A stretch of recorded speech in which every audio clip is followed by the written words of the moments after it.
Infinity. Pane zvimwe zvekuti munhu anenge akanaka asingagezi. Chakiri Bondi Session, Chivoice Catalyst, Mirepan, Remusic, Chabva nekuyala nation.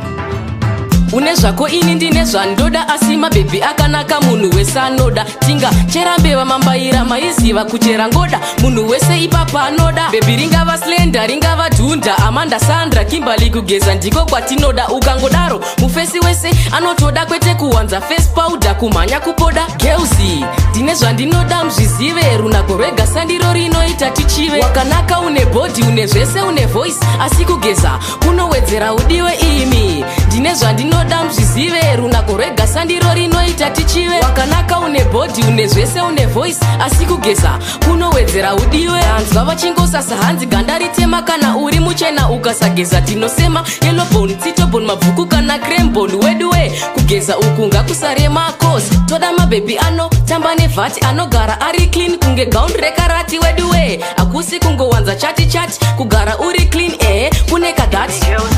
Ndine zvandinoda muzvizive runako rwega sandiro rinoita tichive. Wakanaka une body une zvese une voice asi kugeza kunowedzera udiwe. Ndine zvandinoda muzvizive runako rwega sandiro rinoita tichive. Wakanaka une body une zvese une voice asi kugeza kunowedzera udiwe.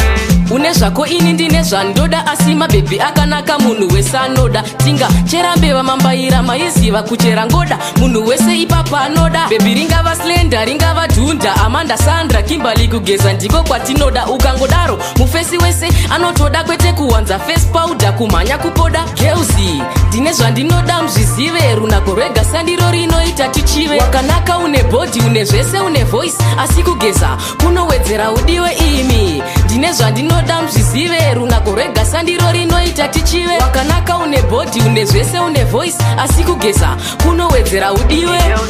Ndine zvandinoda muzvizive runako rwega sandiro rinoita tichive. Wakanaka une body une zvese une voice asi kugeza kunowedzera udiwe. Ndine zvandinoda muzvizive runako rwega sandiro rinoita tichive. Wakanaka une body une zvese une voice asi kugeza kunowedzera udiwe. Ndine zvandinoda muzvizive runako rwega sandiro rinoita tichive. Wakanaka une body une zvese une voice asi kugeza kunowedzera udiwe. Ndine zvandinoda muzvizive runako rwega sandiro rinoita tichive. Wakanaka une body une zvese une voice asi kugeza